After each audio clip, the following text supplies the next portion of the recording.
The rain fell over Chicago like a curtain of grief. It came down in sheets, pounding against the pavement, streaming along the gutters, turning the city streets into rivers of reflected neon light. The wind howled through the concrete canyons of downtown, sending umbrellas tumbling and pedestrians running for cover. On a street corner in the Gold Coast neighborhood, the neon sign of Bellagio's Fine Italian Dining cast a warm amber glow through the rain-streaked windows. The restaurant sat like a jewel box among the upscale storefronts, its polished brass fixtures and crystal chandeliers visible through the tall glass panels. Inside, the soft murmur of conversation mingled with the gentle clink of wine glasses and the delicate notes of piano music playing through hidden speakers. It was the kind of place where senators dined with lobbyists, where corporate executives celebrated million-dollar deals over bottles of wine that cost more than most people's weekly paychecks, where everything was designed to make the wealthy feel comfortable and the ordinary feel unwelcome. Marlene Holloway stood at the service station near the back of the dining room, her dark hands moving with practiced efficiency as she polished silverware that was already spotless. She had been doing this for 3 years now, and she had learned that in a place like Bellagio's, perfection was the minimum expectation. She was 28 years old with warm brown skin and natural hair that she kept pulled back in a neat bun during her shifts. Her uniform was always pressed, her shoes always polished, her smile always ready. She had learned early in this job that presentation mattered as much as performance. Maybe more. Marlene was the only black server at Bellagio's. She had been since the day she was hired, and she suspected she would be until the day she left. The restaurant had a way of filtering its staff, of making certain people feel unwelcome until they quit. She had watched it happen to others. A young man from the South Side who lasted 2 months. A woman from Englewood who made it 3. But Marlene had stayed. She had to stay. Her mother's heart medication cost $400 a month, even with insurance. Her younger sister, Keisha, was in her junior year at DePaul University, and even with scholarships and loans, there were always expenses that needed covering. Textbooks, lab fees, the kind of small emergencies that added up to large debts. So Marlene stayed. She smiled. She polished silverware that was already clean. She pretended not to notice the way certain customers looked at her, or the way the manager watched her with those calculating eyes. Speaking of the manager, Gerald Whitmore emerged from his office at the back of the restaurant, adjusting his silk tie as he surveyed the dining room. He was a thin man in his early 50s, with graying temples and wire-rimmed glasses that gave him an air of false intellectualism. His suits were always expensive, his shoes always Italian, his smile always practiced. He had been the manager of Bellagio's for 8 years, and in that time he had cultivated a very specific vision for what the restaurant should be. Elegant, exclusive, a certain kind of clientele. Marlene had learned to read Gerald's moods like a sailor reads the weather. Tonight she could see the tension in his shoulders, the slight tightening around his eyes. Something was bothering him, something she would probably hear about later. She turned her attention back to the silverware, keeping her head down, her movements steady. Invisible. That was the goal. Be excellent at your job, but invisible in every other way. The dinner rush was just beginning to slow when it happened. The front door of the restaurant opened, letting in a gust of cold, wet wind. Rain splattered across the polished marble floor of the entrance. And in the doorway stood a man who looked like he had walked straight out of a different world. He was massive, 6'4" at least, with shoulders like a linebacker, and arms that strained against the leather of his jacket. His beard was thick and dark, streaked with gray, and his hair was pulled back in a ponytail that dripped rainwater onto the floor. Tattoos covered every visible inch of his forearms, skulls and flames and words in Gothic script that seemed to tell stories of violence and pain. But it was the jacket that drew every eye in the restaurant. Black leather, worn and weathered with patches sewn across the back. The largest patch showed a winged skull with a helmet, the unmistakable insignia of the Hells Angels Motorcycle Club. Smaller patches surrounded it, rockers that proclaimed his chapter and his rank. The hostess at the front desk froze mid-sentence, her phone conversation forgotten. Her eyes went wide and her hand instinctively reached for the panic button beneath her desk. The man stood in the doorway for a long moment, water dripping from his jacket onto the marble floor. His eyes swept across the restaurant, taking in the crystal chandeliers, the white tablecloths, the well-dressed diners who were now staring at him with expressions ranging from fear to disgust. He shifted his weight from one foot to the other. Even from across the room, Marlene could see the discomfort in his posture, the way his massive shoulders hunched slightly as if trying to make himself smaller. The hostess finally hung up her phone, but she made no move to approach him. Instead, she shuffled some menus around, pretending to be busy, her eyes fixed firmly on the reservation book. Conversations around the restaurant had stopped. The gentle murmur that had filled the room moments before had been replaced by an uncomfortable silence. A young couple near the entrance pushed back from their table slightly, as if preparing to leave.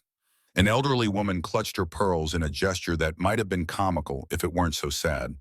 The man took a step forward, and a server carrying a tray of drinks changed course abruptly, choosing a longer route to his table rather than pass within 10 feet of the newcomer. Gerald Whitmore emerged from the back of the restaurant like a shark sensing blood in the water. His face was a mask of false pleasantness, but his eyes were hard calculating. He approached the hostess desk with measured steps, positioning himself between the entrance and the dining room. "Can I help you?" he asked, his voice carrying that particular tone that made the question sound like an accusation. The man in the leather jacket met Gerald's gaze. "Table for one," he said.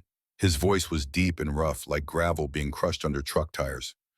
"Just want to get out of the rain. Have some dinner." Gerald's practiced smile didn't waver, but something shifted behind his eyes. "I'm afraid we're fully booked this evening." "Perhaps you might try somewhere else." Marlene watched from her position at the service station. She could see what the man could not: the half-empty dining room, the available tables, the lie written plainly across the situation. The man looked around, his eyes taking in the empty seats. When he looked back at Gerald, there was no anger in his expression, just a weary resignation that Marlene recognized. The look of someone who had experienced this kind of rejection so many times that it no longer surprised them. "I see," he said quietly. He started to turn toward the door, and something stirred in Marlene's chest. It was a feeling she had pushed down many times before, a sense of injustice that she had learned to ignore because speaking up meant risking everything. Her job, her mother's medication, her sister's education. All of it balanced on her ability to stay quiet, stay invisible, stay employed. But as she watched the man turn away, water still dripping from his jacket, something broke through her careful defenses. She heard her father's voice. Raymond Holloway had been a staff sergeant in the United States Army, a veteran of the Gulf War who had served with distinction in Operation Desert Storm. He had come home with medals on his chest and demons in his mind, but he had never lost his fundamental belief in human dignity. Marlene remembered sitting on his knee as a little girl, listening to him tell stories about the men he had served with. Men from every background, every color, every walk of life. Men who had learned to look past appearances and see the person underneath. "Baby girl," he used to say, "don't you ever judge a person by what they look like. Some of the scariest looking men I ever met had the bravest hearts, and some of the prettiest smiles hid the ugliest souls. You look at what a person does, not what they wear." Raymond Holloway had died 9 years ago. PTSD, they said, undiagnosed, untreated. He had taken his own life in the garage of their family home, and Marlene had been the one to find him. She had been 19 years old. For a long time after that, she had been angry at him, angry at the world, angry at a system that sent men to war and then abandoned them when they came home broken. But gradually over the years, the anger had faded, replaced by something else. A determination to live by the values he had taught her, even when it was hard, especially when it was hard. The man in the leather jacket was almost to the door when Marlene made her decision. She set down her polishing cloth, straightened her apron, and walked toward the entrance. She could feel Gerald's eyes on her, feel the weight of his disapproval pressing against her back. She ignored it. "Good evening, sir." Her voice cut through the uncomfortable silence like a blade. The man stopped his hand on the door and turned to look at her. "Would you like a table?" For a moment, he just stared at her. His eyes were gray, she noticed, gray like storm clouds over Lake Michigan, and there was something in them that she recognized. Surprise, confusion, hope. "I thought you were full," he said, his voice uncertain. Marlene smiled the same professional smile she offered to every customer, but with something warmer underneath. "We just had a cancellation. Please follow me." She didn't look at Gerald as she led the man through the restaurant. She didn't need to. She could feel his fury radiating from across the room like heat from an open furnace. The other diners watched in silence as she guided the massive man between their tables. Some pulled their belongings closer. Others averted their eyes. A woman actually put her hand over her purse as if he might snatch it as he passed. Marlene led him to a corner booth near the back of the restaurant, a spot partially hidden by a decorative pillar. It wasn't the best table in the house, but it was quiet, private, a place where he might actually be able to eat in peace. "Here we are," she said, gesturing to the booth. "I thought you might appreciate a quieter spot." The man looked at her for a long moment, something unreadable moving behind those storm-colored eyes. Then he slid into the booth, his jacket creaking softly against the leather seats. "Thank you," he said quietly. The words seemed to come from somewhere deep inside him, dragged up from a place that rarely saw the light. Marlene handed him a menu, her movements calm and professional. "Can I start you off with something to drink?" "Just water," he said. Then after a pause, "And maybe some coffee, if it's not too late." "It's never too late for coffee," Marlene replied. "I'll have those right out." She turned to walk toward the service station, and his voice stopped her. "Ma'am?"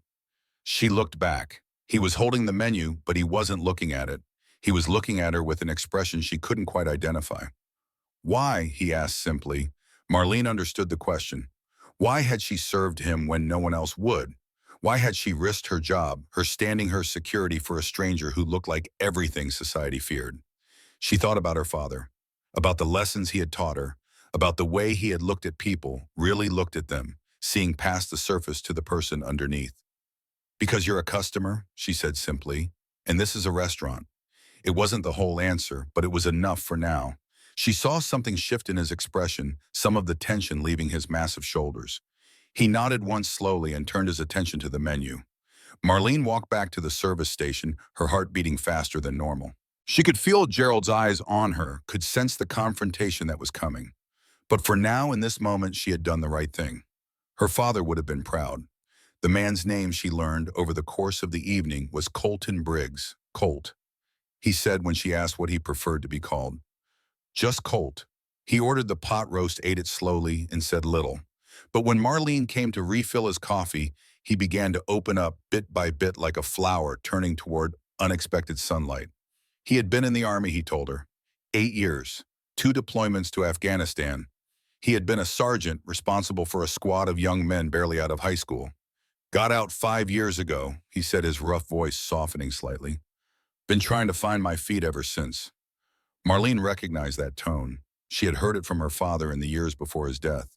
The voice of someone who had seen too much, done too much, and couldn't figure out how to live in a world that didn't understand. "That can't be easy," she said, and she meant it. "It's not." Colt wrapped his hands around his coffee cup, his tattoos stark against the white ceramic. "Some days are harder than others." He didn't explain further, and she didn't push. Some things didn't need to be said out loud to be understood. During a quiet moment when the dinner rush had slowed to a trickle and most of the other servers were gathered near the bar, Marlene found herself sitting across from Colt in his booth. She wasn't sure how it had happened exactly. One moment she was refilling his coffee, the next she was sliding into the seat opposite him, her feet aching from hours of standing. "Mind if I sit for a minute?" she asked. "It's been a long shift." Colt nodded, something like surprise flickering across his weathered face. "Your manager might not like that." "My manager doesn't like a lot of things," Marlene replied, and she was surprised to hear a note of bitterness in her own voice. Colt studied her for a moment, his gaze thoughtful. "He give you trouble for serving me." Marlene hesitated. She had learned long ago that complaining about work only led to more problems. But something about this man, this stranger who looked like a nightmare but spoke like a lost soul, made her want to be honest. "Let's just say you're not his preferred clientele," she said carefully. Colt nodded slowly. "I get that a lot." He looked down at his coffee cup, turning it slowly in his massive hands. "Most folks see the jacket, the tattoos, they think they know everything about me. Think I'm dangerous, criminal, someone to be afraid of." He raised his eyes to meet hers.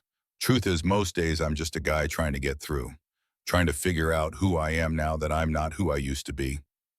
Marlene felt something twist in her chest. She thought about her father, about the way he had struggled to adjust after coming home from the Gulf, about the nightmares that had woken him screaming, the flashbacks that had sent him diving for cover at the sound of a car backfiring.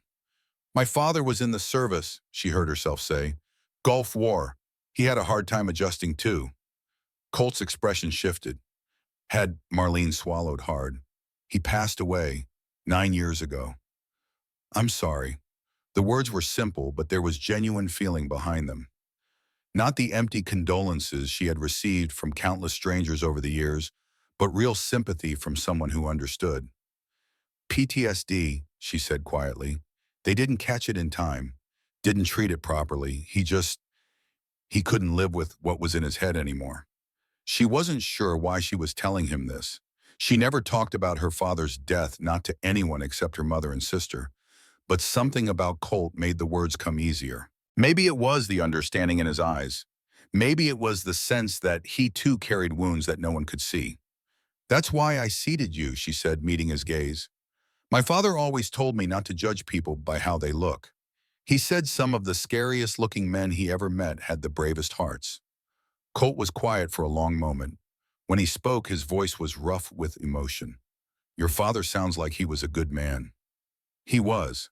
Marlene blinked back the tears that threatened to form. He really was. They sat in silence for a moment, a comfortable silence that felt rare and precious. Two strangers connected by loss and understanding, sharing a moment of genuine human connection in a world that seemed determined to keep them apart. The moment was broken by a throat being cleared loudly behind them. Marlene looked up to see Gerald standing at the end of the booth, his arms crossed over his chest, his expression cold. Miss Holloway, he said, his voice carrying that particular tone of false pleasantness that always preceded something unpleasant. A word in my office, please. Marlene stood up, straightening her apron. She looked at Colt and offered him a small smile. I'll be right back with your check. She followed Gerald through the restaurant, past the curious eyes of her coworkers, past the judgmental glances of the few remaining diners. The walk to his office felt like a march to the gallows. Gerald's office was a small room at the back of the restaurant, decorated with framed certificates and photographs of himself with various local celebrities. He closed the door behind them with a soft click that somehow sounded louder than a gunshot. Sit down, he said, gesturing to the chair across from his desk. Marlene sat her hands folded in her lap, her expression carefully neutral. She had been here before in this chair, receiving this hard stare. But she had never been quite so certain of what was coming. Gerald didn't sit. Instead, he stood behind his desk, his hands pressed flat against the surface, leaning forward in a way that was clearly meant to be intimidating. Do you know what I've spent 8 years building here? He asked, his voice soft but sharp. A reputation, an atmosphere, a certain standard of excellence that our clientele has come to expect. Marlene said nothing. She had learned that silence was usually the safest response. When our customers come through those doors, they expect a certain experience. They expect to dine in comfort, surrounded by a certain class of people. Gerald's eyes narrowed. They do not expect to see Hell's Angels sitting in our booths, scaring away families and decent folk. He's a customer, Marlene said quietly. He has money. He wanted dinner. I served him. You served him against my explicit instructions. You told the hostess we were fully booked. We weren't. Something dangerous flickered in Gerald's expression. Are you contradicting me, Miss Holloway? Marlene felt her heart rate increase, but she kept her voice steady. I'm stating a fact. We had available tables. He wanted to dine. I seated him. Gerald straightened up, slowly adjusting his cuffs with precise, deliberate movements. When he spoke again, his voice was ice. Let me be very clear with you, Marlene. This restaurant has standards. Our clientele has expectations.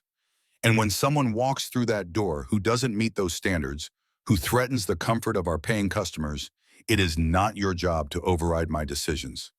He leaned forward again, his voice dropping to barely above a whisper. If you ever serve someone like that again without my explicit approval, you will be terminated immediately. Do you understand? Marlene met his gaze. She thought about her mother's medication, her sister's tuition, the bills that never stopped coming. I understand, she said. Gerald nodded, a small, satisfied smile playing at the corners of his mouth. Good. You may return to your duties. And Miss Holloway. He waited until she reached the door. Consider this your final warning. Marlene walked out of the office with her head held high, but inside her stomach was churning. She had done it. She had served a customer who deserved to be served. and she knew with growing certainty that Gerald would make her pay for it. She found Colt waiting patiently, his empty plate pushed to the side, his coffee cup still half full. He looked up as she approached, and something in his expression told her that he knew what had happened. "Trouble?" he asked quietly. Marlene shook her head, forcing a smile. "Nothing I can't handle." She handed him the check, but when he opened the leather folder, she saw him pause. His eyebrows rose slightly as he looked at the bill. "This can't be right," he said. "This is too low." Marlene felt her cheeks warm slightly. She had given him her employee discount, something that was technically against policy, but not explicitly forbidden. "Family rate," she said simply. Colt looked at her for a long moment, and she saw his eyes glisten slightly in the soft light. He reached into his jacket and pulled out a worn leather wallet, placing several bills inside the folder. "Keep the change," he said roughly. When Marlene opened the folder later, she found that he had left a tip that was more than the cost of the meal itself. Colt stood up, his massive frame aiming to fill the space between the tables. He shrugged his leather jacket more firmly onto his shoulders and looked at Marlene with an expression she couldn't quite read. "I need to tell you something," he said, his voice low. Marlene waited. "When I walked in here tonight, I was at the end of my rope." He paused, choosing his words carefully. "I've been walking for hours, in the rain, trying to clear my head, trying to figure out if there was any reason to keep going." Marlene felt her breath catch in her throat. She knew what he was saying. She knew it in her bones. "Then you came over," Colt continued. "You looked me in the eye. You treated me like I was worth something. Like I was a person, not a monster." He reached into his pocket and pulled out a small piece of paper, a receipt Marlene realized. He turned it over and pulled a pen from somewhere inside his jacket, scribbling something on the back. "I don't have much to give," he said, pressing the paper into her hand. "But this is my number. If you ever need anything, anything at all, you call me. I owe you more than you know." Marlene looked down at the number written in surprisingly neat handwriting. "You don't owe me anything," she said softly. "Yeah." Colt replied, his steady gaze meeting hers. "I do." He started to turn away, then stopped. From his pocket, he produced another scrap of paper and pressed it into her palm alongside his number. "What's this?" she asked. "Read it later," he said, "when you're alone." And with that, he walked toward the door, his heavy boots quiet on the polished floor, his shoulders straighter than they had been when he came in. Marlene watched him go, this stranger who had walked into her life out of the storm and somehow changed everything. At the door, he paused and looked back at her one last time. Their eyes met across the length of the restaurant, and something passed between them. Understanding, gratitude, connection. Then he pushed through the door and disappeared into the rainy Chicago night. Later, after her shift ended and she was sitting alone in her car in the employee parking lot, Marlene unfolded the second piece of paper Colt had given her. It was a note written on the back of a business card. "Thank you for showing me that kindness still exists. Tonight you saved a life. Never doubt that what you do matters." Marlene read the words 3 times, her eyes blurring with tears. She thought about her father, about the way he had struggled alone in silence until it was too late. She thought about all the people who walk through the world carrying invisible wounds, all desperate for someone to see them. Really see them. She folded the note carefully and placed it in her wallet next to the photo of her father in his army uniform. Then she started her car and drove home through the rain, carrying with her the knowledge that sometimes the smallest acts of kindness could echo in ways you never expected. What Marlene didn't know, what she couldn't have known, was that her simple act of decency had set something in motion. Forces were already gathering, events already unfolding that would test her courage, her convictions, and everything she believed about herself. The next morning, Marlene arrived at Bellagio's early as she always did. The restaurant was quiet, the dining room empty except for the morning prep crew setting up for lunch service. She clocked in, tied on her apron, and began her usual routine. But something was different. She felt it the moment she walked through the employee entrance. A shift in the atmosphere. Glances exchanged between coworkers that stopped the moment she appeared. Whispered conversations that died when she came within earshot. The first sign of real trouble came mid-morning when she checked the schedule board and found that her hours for the following week had been cut. Dramatically. She had been scheduled for 40 hours. Now she had 25. Marlene felt her stomach drop. 25 hours meant less than half her normal paycheck. It meant her mother's medication would be a struggle. It meant Keisha's upcoming book fees would go unpaid. She found Gerald in his office doing paperwork with the air of a man who had not a care in the world. "Mr. Whitmore," she knocked on the open door. "Can I ask about the schedule?" Gerald looked up, his expression bland. "What about it?" "My hours have been cut, significantly." "Ah, yes." Gerald set down his pen, steepling his fingers. "We've had to make some adjustments. Business has been slow. I'm sure you understand." But business hadn't been slow. Marlene knew that as well as anyone. The restaurant had been packed every night for the past 2 weeks. "Is this about last night?" she asked, unable to keep the edge out of her voice. Gerald's expression didn't change, but something flickered in his eyes. "I don't know what you mean. All staffing decisions are made based on business needs. Nothing personal." He smiled, a practiced smile that didn't reach his eyes. "Will there be anything else, Miss Holloway?" Marlene stood there for a moment, anger and frustration warring with the practical need to keep her job.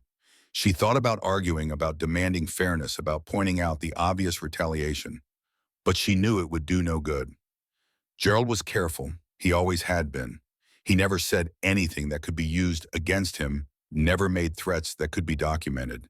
Everything was business needs and company policy and unfortunate circumstances.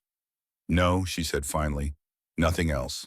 She turned and walked out of his office, her fists clenched at her sides, her jaw tight with suppressed fury. Back in the dining room, she threw herself into her work with a ferocity born of frustration. She polished silverware until it gleamed. She arranged napkins with military precision.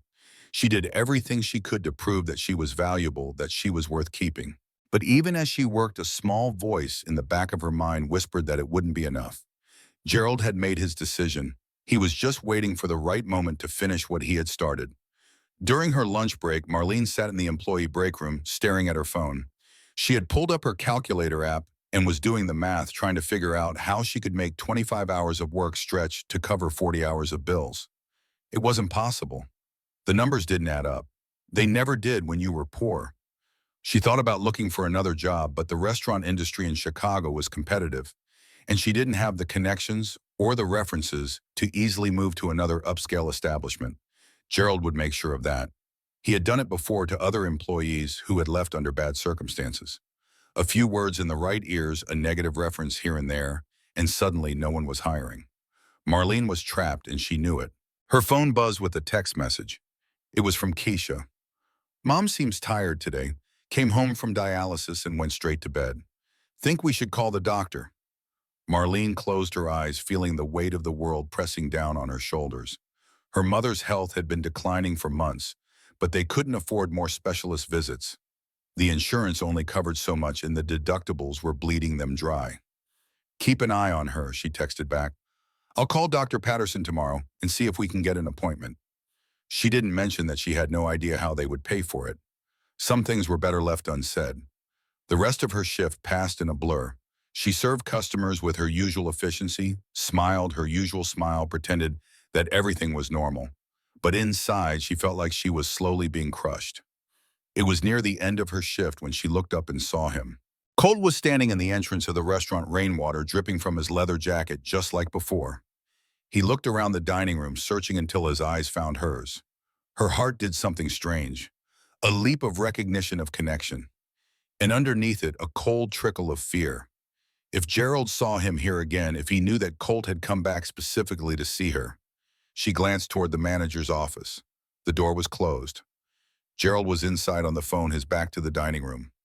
Moving quickly, Marlene crossed to the entrance. "What are you doing here?" she asked quietly. "Came back to thank you properly," Colt said, "and to see how you're doing. After last night, I figured your boss might give you trouble." "You shouldn't be here," Marlene said. But even as she said it, she felt something warm bloom in her chest. He had come back. This stranger, this frightening-looking man who society had written off, had come back to check on her. "I know," Colt said. His steady gaze was serious, concerned. "But I had to make sure you were okay. What you did for me last night, not many people would have done that. I was just doing my job." "No." Colt shook his head slowly. "You were doing something most people have forgotten how to do. You were being kind, in a world that's forgotten what that word means." Marlene felt tears prick at the corners of her eyes. She blinked them back, glancing again toward Gerald's office. "Look," she said quickly, "I appreciate you coming by. I really do. But if my manager sees you here, it's going to make things worse for me." Colt nodded slowly. "I understand. I'll go." He reached into his pocket and pulled out a folded piece of paper. "But first I wanted to give you this." Marlene took the paper, her fingers brushing against his calloused hand. "It's the number for a veterans support group," Colt said. "They helped me when I first got out. Good people. They might know some resources that could help with—" He hesitated. "Well, with whatever you're going through." Marlene looked down at the paper, then back up at Colt. "How did you know I was going through something?" "I've got eyes," Colt said simply. "I've seen that look before. In the mirror mostly. The look of someone carrying more weight than they should have to carry alone." For a moment, neither of them spoke. The sounds of the restaurant seemed to fade into the background, leaving just the two of them standing in a bubble of understanding. "Thank you," Marlene said finally, "for thinking of me." "Thank you for thinking of me first," Colt replied. He started to turn away, then stopped. "One more thing. That manager of yours, the one who looks at you like you're something stuck in his shoe." Marlene tensed. "What about him? Be careful around him. I've known men like that. They smile to your face while they're sharpening the knife for your back." Colt's expression was hard knowing. "Whatever he's got planned, it won't be quick and it won't be clean. He'll make it look like it's your fault, like you brought it on yourself." "I know," Marlene said quietly. "I've been watching him do it to others for 3 years." Colt nodded slowly. "Then you know what you're up against. Just remember, you're not alone. Whatever happens, you've got a friend now, whether you want one or not." He offered her a small, crooked smile that transformed his weathered face, making him look almost gentle despite the tattoos and the leather and the patches. "I'll see you around, Marlene Holloway." And then he was gone, pushing through the door and disappearing into the gray Chicago afternoon, leaving Marlene standing in the entrance with a folded piece of paper in her hand and a strange, unfamiliar feeling in her heart. Hope. She wasn't sure she remembered what hope felt like anymore. But standing there watching the door swing closed behind the unlikely friend she had made, she thought she might be starting to remember. What she didn't see was Gerald's face watching from his office window, his eyes hard and calculating as they tracked Colt's departure. What she didn't know was that he was already composing an email in his head, one that would paint her as a security risk, a liability, a problem that needed to be solved. What she couldn't have predicted was that this moment, this small act of connection, would be the spark that ignited a fire that would burn through everything she thought she knew about herself, her job, and her place in the world. But that was a story for another day. For now, Marlene tucked the paper into her apron pocket, straightened her shoulders, and went back to work. There were tables to serve customers to satisfy a job to keep. And somewhere in the back of her mind, her father's voice whispered words that she had almost forgotten. "Sometimes, baby girl, the right thing to do is the hardest thing to do. But that doesn't mean you stop doing it. That's what courage is. Not the absence of fear, but the decision that something else is more important." Marlene Holloway didn't know what the future held. She didn't know what Gerald was planning or how she would pay her bills or whether she would still have a job next month. But she knew one thing with absolute certainty. She had done the right thing. And no matter what came next, no one could take that away from her. 3 days passed like stones sinking through dark water. Marlene moved through her shifts at Bellagio's with the mechanical precision of someone who had learned to function while falling apart. She smiled at customers. She refilled water glasses. She recited the specials with perfect diction and collected tips that grew smaller as Gerald assigned her the worst tables in the house. The corner booth near the kitchen where the noise made conversation impossible. The two top by the restrooms where the traffic never stopped. The large party section that looked impressive on paper, but meant splitting tips 6 ways while doing twice the work. Gerald never said anything directly. He never had to. His campaign of quiet destruction was surgical in its precision. A schedule change here, a shift in section assignments there. Small cuts that bled her dry while leaving no visible wounds. On Thursday evening, Marlene found herself standing in the break room, staring at her reflection in the scratched mirror above the sink. Dark circles had formed under her eyes. Her uniform, usually so crisp and perfect, looked rumpled despite her best efforts. She looked tired. She looked beaten.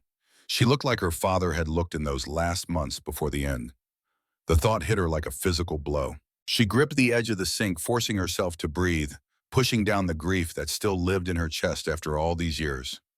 "You okay?" Marlene turned to find one of the other servers, a young white woman named Brittany, standing in the doorway. Her expression was somewhere between concern and curiosity. "Fine," Marlene said automatically. "Just tired." Brittany hesitated, then stepped into the break room, letting the door swing shut behind her. She glanced around as if checking for eavesdroppers, then moved closer to Marlene. "Look," she said quietly, "I don't know what's going on between you and Gerald, but you should know that people are talking." Marlene felt her stomach tighten. "Talking about what?" "About you, about that guy who came in last week, the biker, about how Gerald's been treating you since then." Brittany bit her lip, looking uncomfortable. "Some of us think it's not right, the way he's cutting your hours, giving you the worst sections. It's obvious what he's doing." "Is it?" Marlene kept her voice neutral, but inside something flickered. Hope, maybe, or fear. It was hard to tell the difference anymore. "Yeah," Brittany nodded. "But here's the thing. Nobody's going to say anything. Not to Gerald, not to corporate. Everyone's too scared of losing their jobs." She paused, her eyes meeting Marlene's. "I'm sorry, I wish I could do more." Marlene studied the younger woman's face, seeing the genuine regret there. And underneath it, the fear.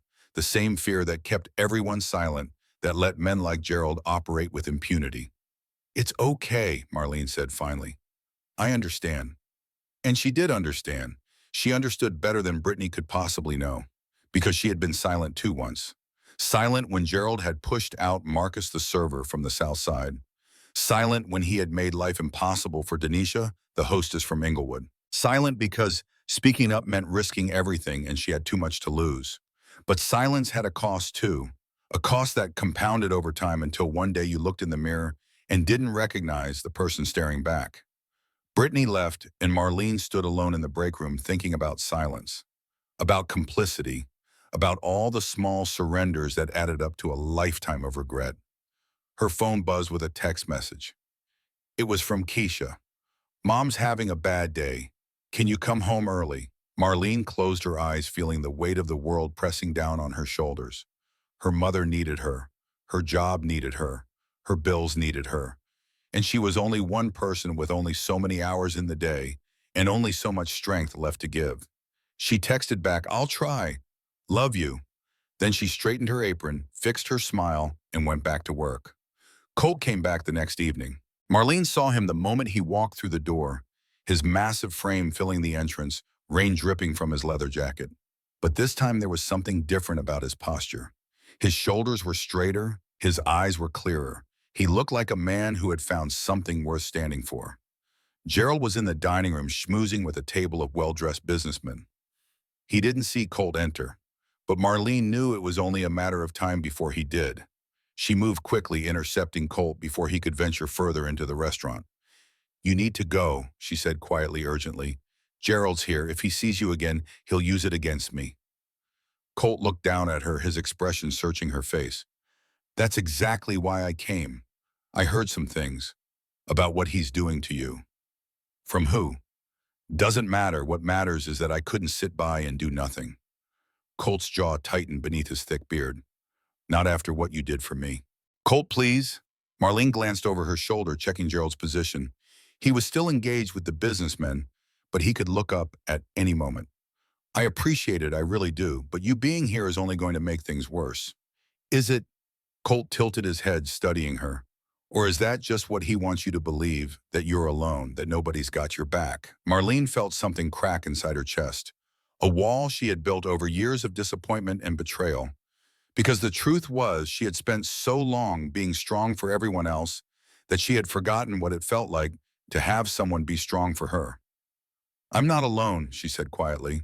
"I have my mother, my sister." "Family," Colt nodded. "That's good. But sometimes you need someone who can stand beside you in the fight. Someone who's got nothing to lose. And that's you." A ghost of a smile crossed Colt's weathered face. "Lady, I lost everything a long time ago. My career, my marriage, most of my friends. All I've got left is my word and my willingness to use it." He paused, his expression growing serious. "You gave me something that night, Marlene.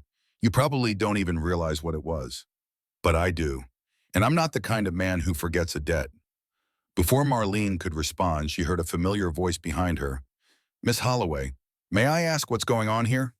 Gerald had materialized like a ghost, his practiced smile firmly in place, his gaze cold as ice on Lake Michigan. Marlene turned to face him, positioning herself between Gerald and Colt. Mr. Whitmore, this gentleman was just asking for directions. Directions. Gerald's eyebrows rose slightly. To where exactly? The Veterans Center on Michigan Avenue, Colt said, his deep voice calm and even. I'm new to the area. Got a meeting there tonight. Gerald's eyes flicked to Colt's leather jacket, to the Hells Angels patches visible on the front. His lip curled almost imperceptibly. I see. Well, I'm sure Miss Holloway has more important things to do than give directions. Perhaps you could use your phone. I understand they have maps these days. The contempt in his voice was barely concealed. Marlene felt her hands clench at her sides, nails digging into her palms. Of course, Colt said mildly. He nodded to Marlene. Thanks for your help, ma'am. I appreciate your kindness. He turned and walked out of the restaurant, his heavy boots quiet on the polished floor. But at the door he paused and looked back. Not at Marlene, but at Gerald. And in that look was a message that needed no words. I see you, I know what you are. And this isn't over. Then he was gone, disappearing into the evening rain. Gerald watched him go, then turned his attention to Marlene.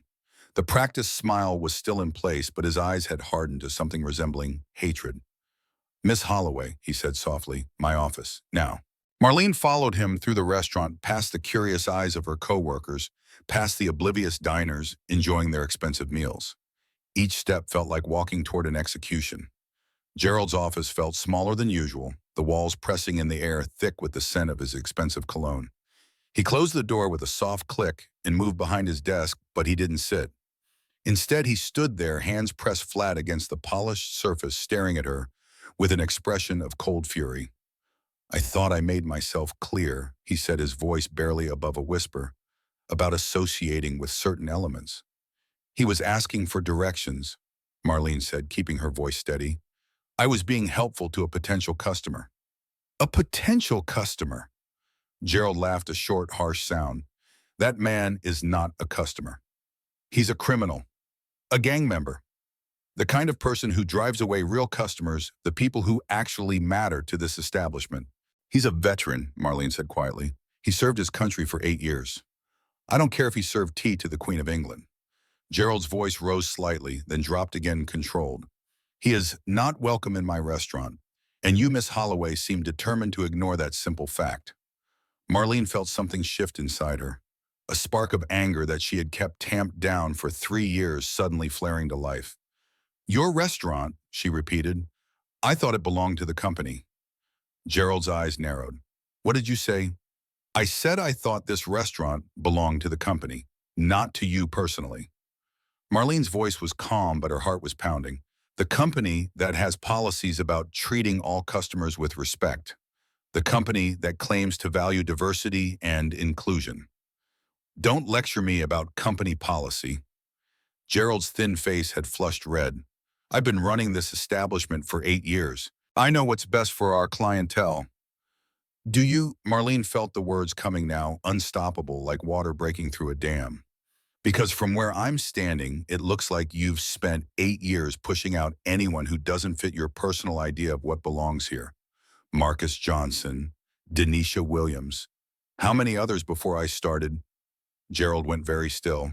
His flush deepened to an alarming shade of crimson. Be very careful, Miss Holloway. I've been careful for 3 years. Marlene's voice shook slightly, but she didn't back down. I've watched. I've kept my head down.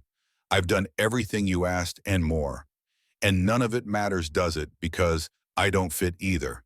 I never did. The only reason I'm still here is because you haven't found a good enough excuse to get rid of me yet.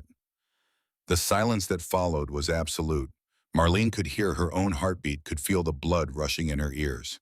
Gerald straightened up, slowly adjusting his tie with precise, deliberate movements. When he spoke again, his voice was ice. You're right about one thing. I haven't found a good enough excuse. Yet. He smiled, and it was the most terrifying thing Marlene had ever seen. But I'm a patient man, Miss Holloway. I can wait. He walked past her and opened the office door, a clear dismissal. Your shift ends in 2 hours. I suggest you use that time to reconsider your attitude. He paused, one hand on the doorframe. And Miss Holloway, the next time that man shows his face in my restaurant, I'm calling the police. I don't care what directions he claims to need. Marlene walked out of the office on legs that felt like rubber. Her whole body was shaking, adrenaline coursing through her veins. She had done it. She had finally talked back, finally stood up for herself, and she knew with absolute certainty that it was going to cost her everything. 1 week after the confrontation, Marlene was in the middle of the dinner rush when her phone buzzed with a text from Keisha. Mom collapsed. Ambulance coming. Get here now. Marlene's blood turned to ice. She found Gerald in his office, reviewing paperwork with his usual air of self-importance. Mr. Whitmore, I need to leave. My mother's been taken to the hospital.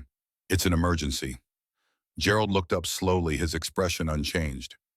The dinner rush is at its peak, Miss Holloway. We're already short-staffed. My mother might be dying, and my restaurant might lose customers.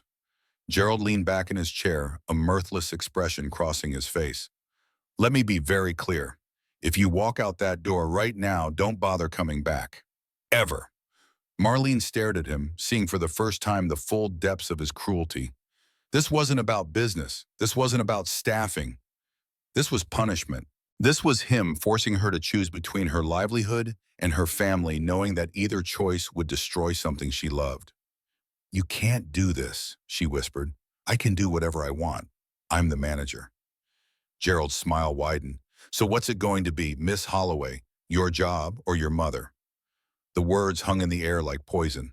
Marlene thought about the bills, the medication, Keisha's tuition, everything that depended on this job, this paycheck, this man's approval.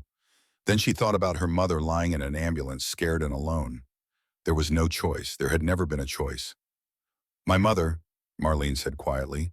She untied her apron and set it on Gerald's desk. Always my mother.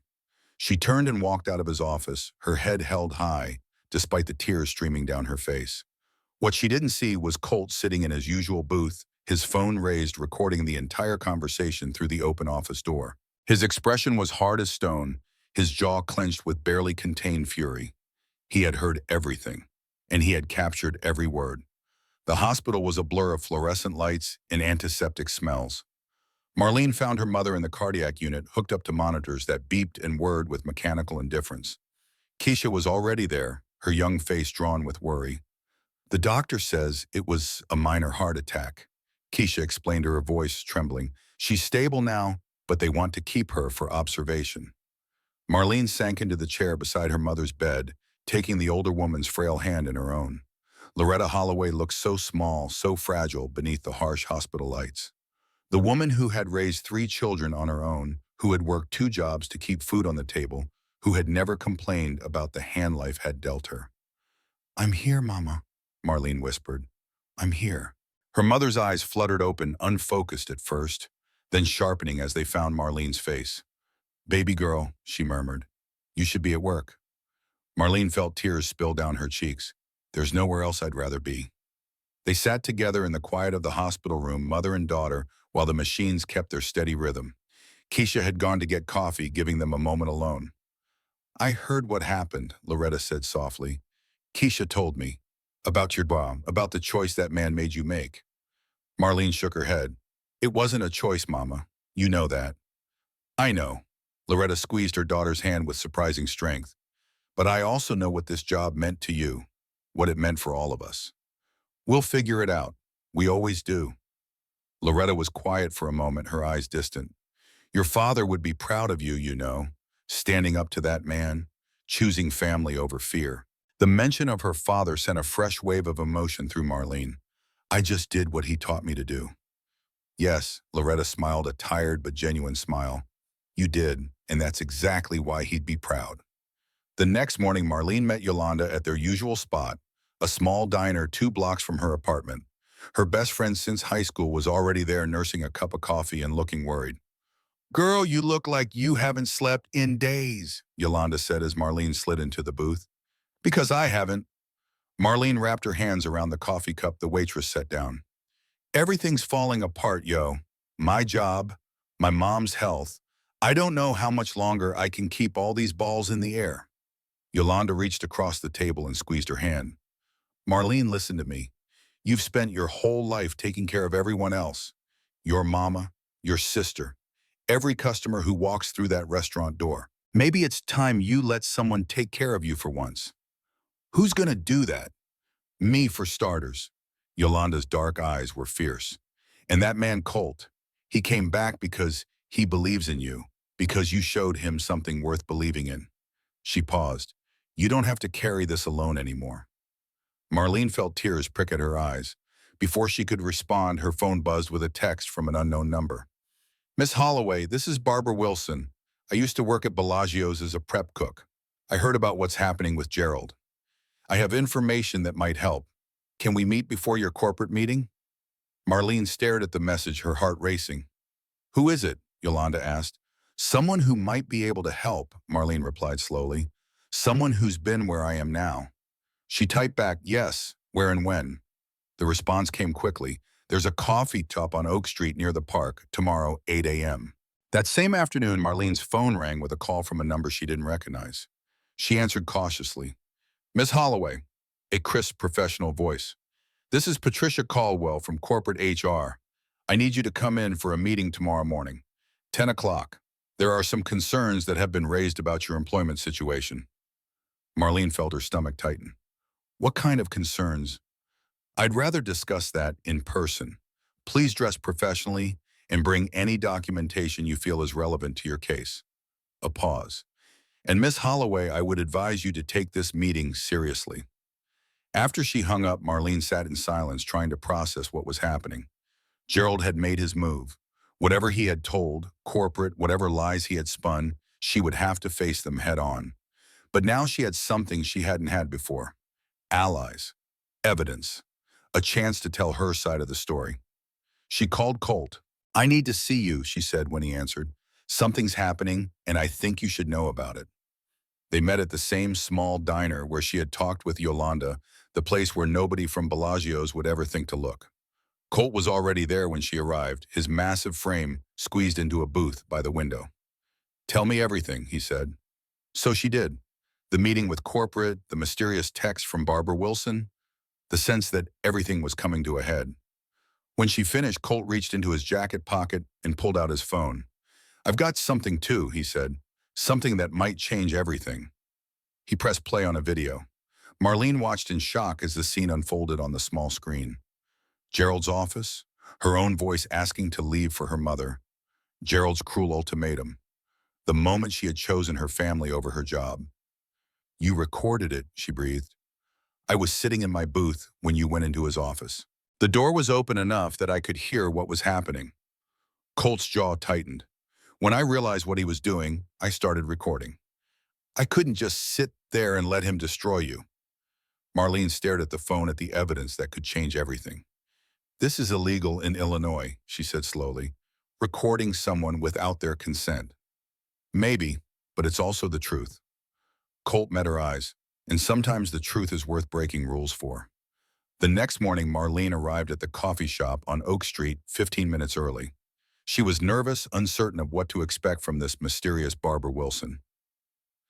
She didn't have to wait long. At exactly 8 o'clock, a woman in her mid-30s pushed through the door, her dark eyes scanning the room until they found Marlene.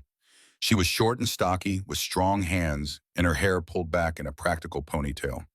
She crossed to Marlene's table and slid into the opposite seat. Miss Holloway, she said, thank you for meeting me. Thank you for reaching out. Marlene studied the woman's face. You said you have information about Gerald.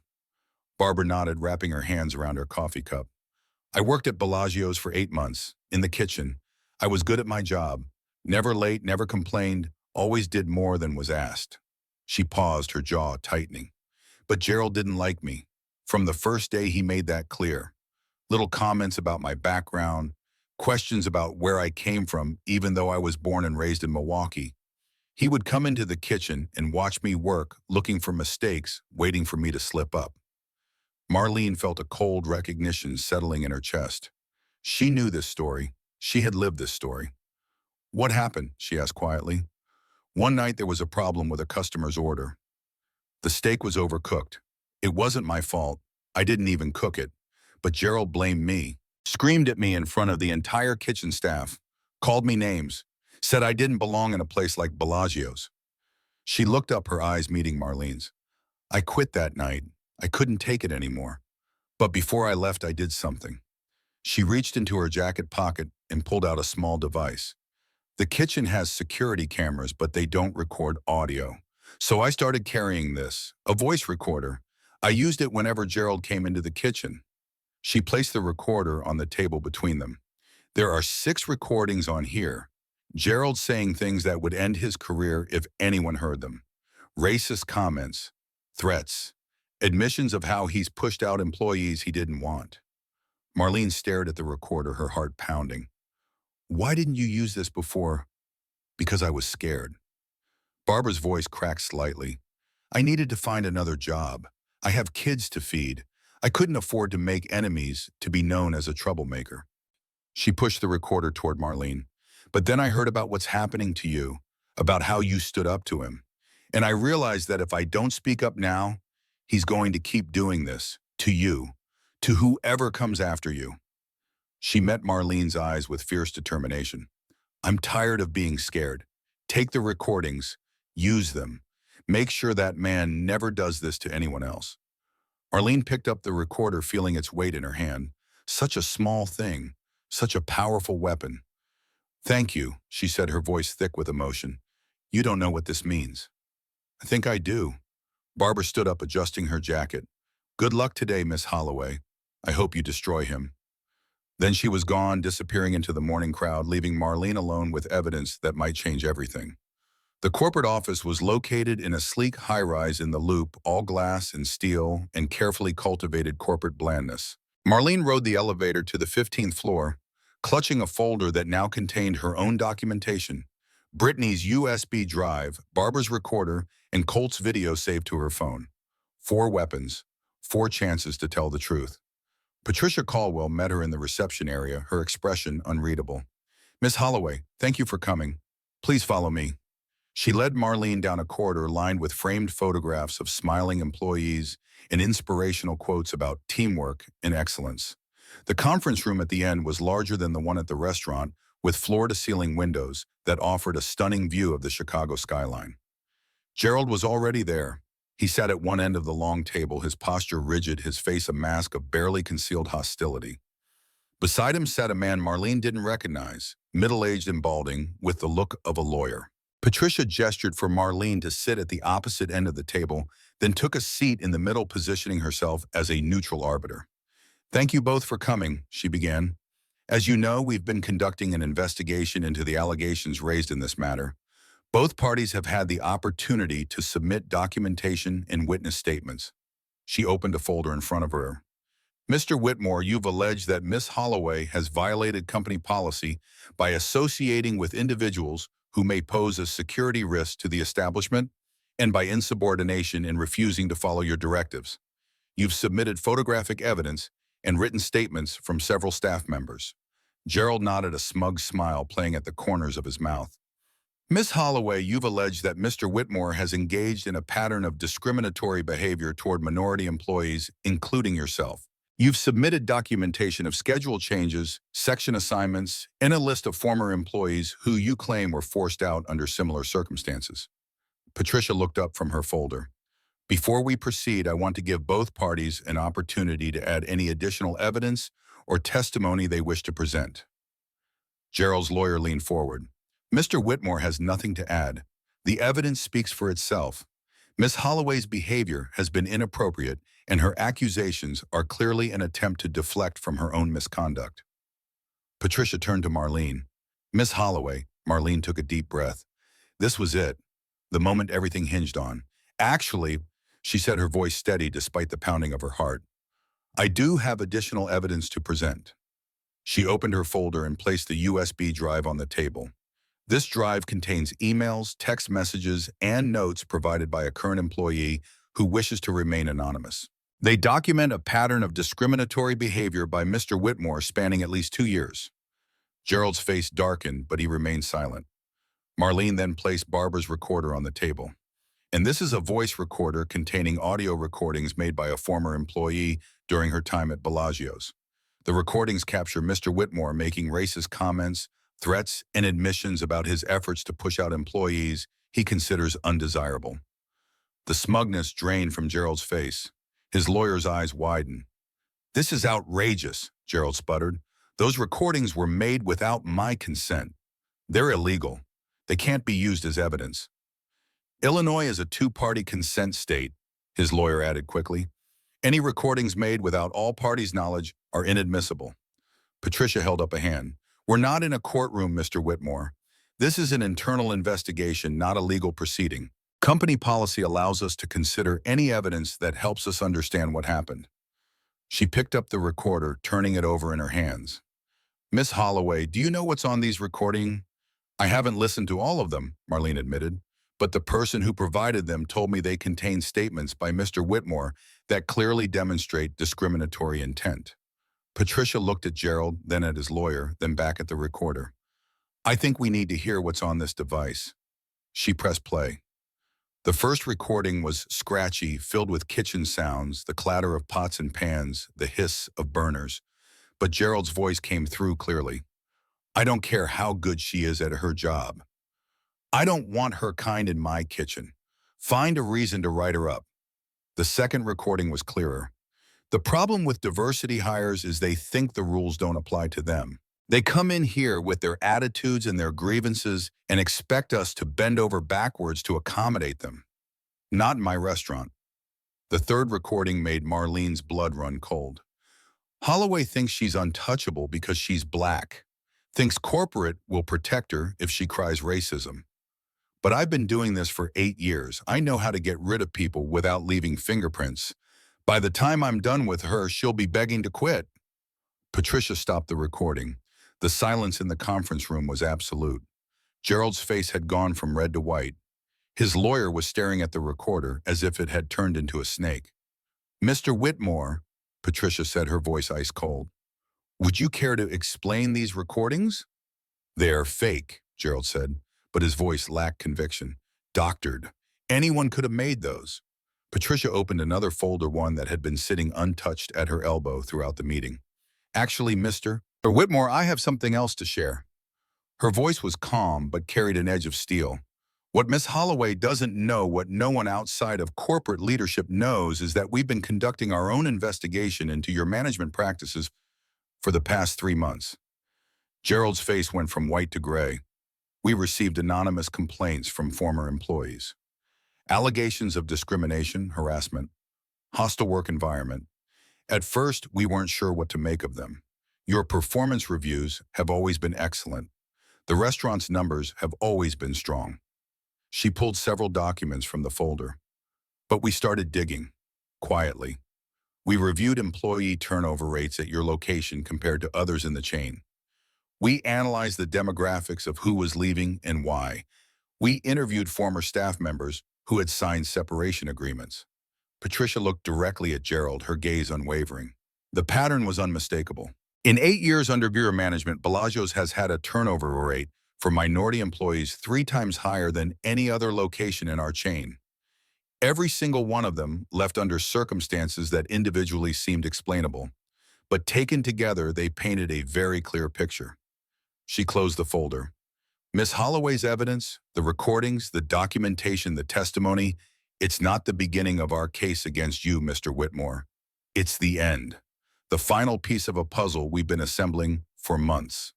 Gerald's lawyer put a hand on his arm, silencing whatever protest he was about to make. The fight had drained out of Gerald completely. He sat slumped in his chair, a man who had finally been caught after years of hiding his true nature behind a polished smile. "Based on the totality of evidence," Patricia continued, "both from our internal investigation and from Miss Holloway's submissions, I am terminating your employment effective immediately. Security will escort you from the building, and you are permanently barred from entering any property owned or operated by this company." Marlene sat in stunned silence, watching as 2 security guards appeared at the door. Gerald stood slowly, his movements mechanical. As he passed Marlene on his way out, he paused. She braced herself for anger, for threats, for one last attempt at intimidation. But what she saw in his eyes wasn't rage. It was fear. The fear of a man who had finally been called to account for years of cruelty hidden behind a professional mask. He said nothing. He simply walked out the door, flanked by security guards, his lawyer trailing behind. And just like that, it was over. Patricia turned to Marlene, her expression softening. "Miss Holloway, I owe you an apology. When this investigation began, I wasn't sure what we would find. Mr. Whitmore has been with the company for a long time, and his surface-level performance has always been satisfactory." She paused, choosing her words carefully. "But the evidence you've presented, combined with our own findings, paints a very different picture. A picture of systematic discrimination hidden behind a facade of professionalism. A picture that frankly reflects poorly on our oversight." "What happens now?" Marlene asked, her voice barely above a whisper. "Mr. Whitmore will face the full consequences of his actions. We'll also be conducting a review of all personnel decisions he made during his tenure, including the departures of the employees you mentioned in your documentation." Patricia sat down across from Marlene, her corporate demeanor slipping to reveal something more human. "As for you, Miss Holloway, I'd like to discuss your future with the company." Marlene felt her heart skip. "My future? The manager position at Bellagio's is now vacant. You have 3 years of excellent performance reviews, deep knowledge of the restaurant's operations, and you've demonstrated remarkable courage and integrity throughout this process." Patricia smiled, a real smile. "I'd like to offer you the position." Marlene sat in stunned silence. Manager. The job she had never dared to dream of. The job that would solve so many problems, pay so many bills, open so many doors. "I don't know what to say," she managed. "Say yes," Patricia replied, "and then tell me what kind of restaurant you want to build." Marlene thought about her father, about his lessons about kindness and dignity, about the way he had taught her to see people, really see them beyond the surface. "I want to build a restaurant where everyone feels welcome," she said slowly, the words forming as she spoke them. "A place where customers and employees are treated with respect, regardless of what they look like or where they come from. A place where kindness isn't the exception, it's the rule." Patricia nodded approvingly. "That's exactly what I wanted to hear." She stood and extended her hand. "Welcome to management, Miss Holloway. I have a feeling you're going to do great things." 3 months later, Marlene stood in the middle of Bellagio's dining room, watching her staff prepare for the evening service. So much had changed since that rainy night when a stranger in a leather jacket had walked through the door. The restaurant looked the same, with its crystal chandeliers and white tablecloths and polished brass fixtures. But the atmosphere was different, warmer, more welcoming. The staff had changed too. Some had left unable or unwilling to adapt to the new culture Marlene was building. But others had stepped up, embracing the simple philosophy she had implemented: treat every person who walks through that door with dignity and respect. It wasn't always easy. Old habits died hard and prejudices ran deep.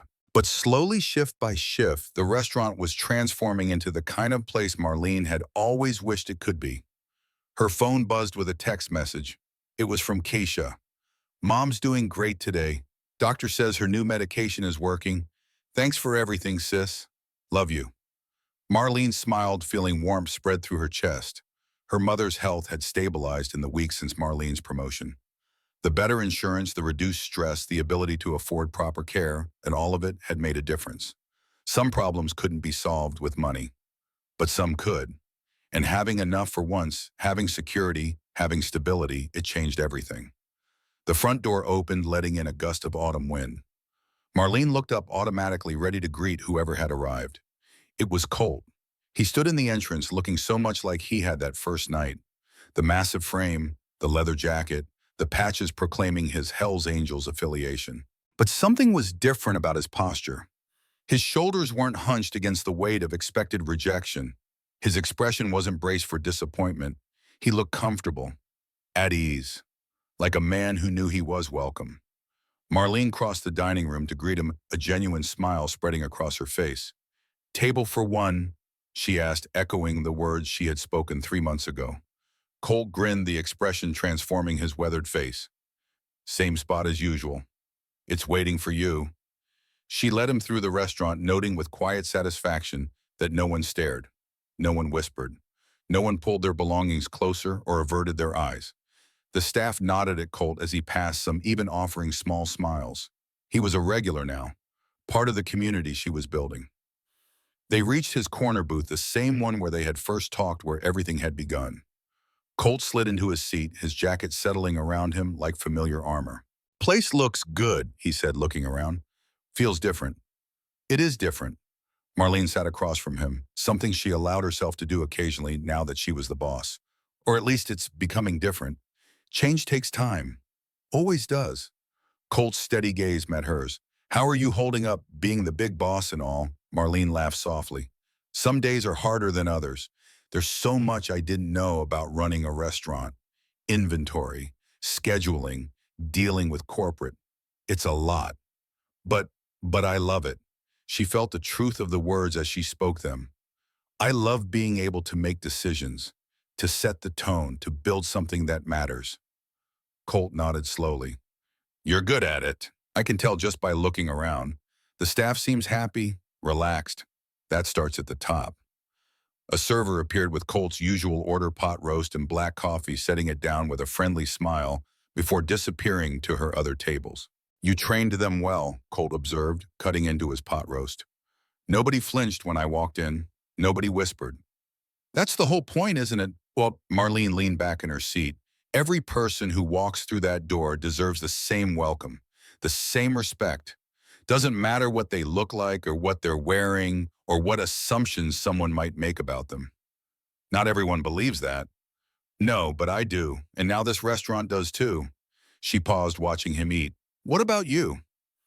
"How are things?" Colt chewed slowly, considering the question. "Better. The veterans group you connected me with has been helpful. Talking to people who understand, who've been through similar things, it makes a difference." "I'm glad. I'm also—" He hesitated, then continued, "I'm thinking about making some changes. The club, the Hells Angels, it's been my family for 5 years. But lately I've been wondering if it's the right family." Marlene said nothing and just listened. The things I was running from when I joined, the loneliness, the anger, the feeling of not belonging anywhere, I'm not sure the club ever really helped with those things. Maybe it just gave me a way to hide from them. He set down his fork, his expression distant. "Meeting you made me realize something. That night when you treated me like a human being, it was the first time in years I felt like maybe I could be something other than what I'd become. Something better." Marlene felt tears prick at the corners of her eyes. "That means a lot to hear." "It's the truth." Colt reached into his jacket pocket and pulled out something small. He held it in his rough palm for a moment, looking at it, then extended his hand toward Marlene. It was a coin, old and worn, with military insignia on one side and the words "Honor, Courage, Commitment" on the other. "This was my challenge coin from the Army," Colt said quietly. "It was given to me by my commanding officer after my first deployment. He told me it was a reminder of who I was and what I stood for." He pressed the coin into Marlene's hand. "I want you to have it." Marlene stared at the coin, feeling its weight, its history. "Colt, I can't take this. It means too much to you." "That's exactly why I want you to have it." His voice was rough with emotion. "For years, I've carried that coin as a reminder of who I used to be. But you showed me that I could be that person again, that it wasn't too late to change." He closed her fingers around the coin. "You saved my life, Marlene Holloway. Not with medicine or heroics, with kindness. Simple, ordinary, extraordinary kindness. I want you to have this as a reminder that what you do matters. That every person you treat with dignity might be carrying burdens you can't see." Marlene looked down at the coin, then back at Colt. The tears she had been holding back finally spilled over, running down her cheeks. "I don't know what to say." "You don't have to say anything." Colt smiled, that rare, gentle smile that transformed his weathered face. "Just keep doing what you're doing. Keep being who you are. The world needs more people like you." They sat together in comfortable silence as Colt finished his meal. The restaurant hummed around them, the soft clink of glasses and silverware, the murmur of conversation, the warmth of a place where everyone was welcome. When Colt finally stood to leave, he paused beside the booth, looking down at Marlene. "Same time next week?" he asked. "Same time next week," she confirmed. He nodded, then turned and walked toward the door, his heavy boots quiet on the polished floor. At the entrance, he paused and looked back at her just as he had that first night. But this time there was no sadness in his eyes, no desperation, just gratitude and something that looked like peace. Then he pushed through the door and disappeared into the autumn evening. Marlene sat for a moment longer, turning the challenge coin over in her hands. It was warm from Colt's palm, worn smooth by years of being held, carried, treasured. Such a small thing, such a powerful symbol. She thought about her father, about the lessons he had taught her, about the values he had instilled in her before his demons became too heavy to bear. She thought about her mother fighting her own battles with quiet dignity. She thought about Keisha working toward a future that was a little brighter now. And she thought about all the people who would walk through the doors of Bellagio's in the days and weeks and months to come. The wealthy and the poor, the powerful and the powerless, the beautiful and the broken, every one of them carrying burdens that no one could see, every one of them deserving of dignity and respect. She slipped the coin into her pocket and stood up, straightening her manager's blazer. There was work to do, tables to check on, staff to guide, a restaurant to run, but first she wanted to take one more look around. The dining room was full now, the evening rush in full swing. Families celebrated birthdays. Couples shared romantic dinners. Business associates closed deals over expensive wine. And scattered among them in corners and booths and tables by the window were people who might once have been turned away. People who looked different. People who didn't fit the old mold of what belonged in a place like this. They were all eating together, laughing together, being human together. Marlene smiled, feeling warmth in her chest that had nothing to do with the temperature. This was what she had wanted. This was what she had fought for. Not just a promotion, but this, a place where kindness was the rule instead of the exception. Her phone buzzed with a message. She pulled it out, expecting something from Keisha or her mother. It was from Patricia Caldwell. The board reviewed the changes you've implemented at Bellagio's. They're impressed. We'd like to discuss expanding your approach to other locations in the chain. Call me when you have a chance. Marlene read the message twice, her heart pounding. Expanding her approach, other locations. The possibility of affecting not just one restaurant, but dozens. The possibility of changing things on a scale she had never imagined. She pocketed her phone and took a deep breath. One step at a time, one customer at a time, one act of kindness at a time. The front door opened, letting in a gust of cool air. Marlene looked up, automatically ready to assess the new arrival. It was a young man, maybe 25, with ragged clothes and unkempt hair. He stood in the entrance, looking around the elegant restaurant with an expression of obvious discomfort. He didn't belong here. Everything about him screamed it. One of the newer servers, a young woman named Jessica, started toward him with a hesitant expression. She glanced at Marlene, clearly unsure how to proceed. Marlene crossed the dining room with measured steps, feeling the eyes of other customers on her, feeling the weight of the moment. "Good evening," she said, stopping in front of the young man. Her voice was warm, welcoming, exactly as it had been 3 months ago, when a different stranger had stood in the same spot. "Welcome to Bellagio's. Would you like a table?" The young man looked at her with surprise, then suspicion, then something that might have been hope. "I don't—" He hesitated, glancing down at his worn clothes. "I mean, I can pay. I have some money. I just wanted to get out of the cold for a while." "Then you've come to the right place." Marlene smiled, the same smile she had offered to Colt on that rainy night that had changed everything. "Please follow me. I know just the spot." She led him through the restaurant, past the curious glances and raised eyebrows, to a quiet booth near the back. As she handed him a menu, their eyes met. "Thank you," he said quietly, "for not turning me away."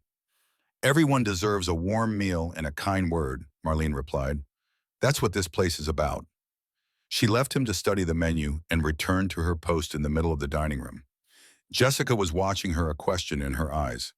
"Remember," Marlene told her gently, "every person who walks through that door is carrying something we can't see.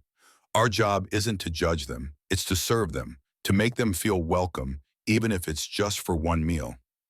Jessica nodded slowly, understanding dawning in her expression. "Like that guy who comes in every week, the big one with the tattoos." "Exactly like him," Marlene smiled. "He taught me that lesson. Or maybe I taught it to him. Sometimes the most important lessons come from the most unexpected teachers." She reached into her pocket and touched the challenge coin, feeling its worn surface, its weight of history and meaning. Kindness didn't need a reason. It just needed someone brave enough to offer it. Someone willing to look past the surface and see the person underneath. Someone who understood that a simple act of decency could ripple outward in ways that no one could predict. Marlene Holloway had learned that lesson in a moment of instinct, of compassion, of choosing kindness over fear. And now, standing in the restaurant she had transformed, watching her staff treat every customer with the dignity they deserved, she understood that the lesson would never stop teaching her. That was the power of kindness. It multiplied. It spread. It changed people in ways that couldn't be measured or predicted. And it all started with a single choice, a single moment, a single act of seeing someone who had been invisible to everyone else. The evening service continued around her, the restaurant humming with life and laughter, and the simple human joy of sharing a meal together. Outside, the city of Chicago went about its business, millions of people passing each other on streets and sidewalks, most of them strangers, most of them invisible to each other. But here, in this small corner of the world, something different was happening, something that mattered. Marlene took one last look around her restaurant, at the diverse faces gathered under the crystal chandeliers, at the staff moving with purpose and compassion, at the young man in the back booth, savoring his first warm meal in who knew how long. Then she straightened her blazer, put on her warmest smile, and went back to work. There were more people to welcome, more kindness to share, more lives to touch, and Marlene Holloway was just getting started.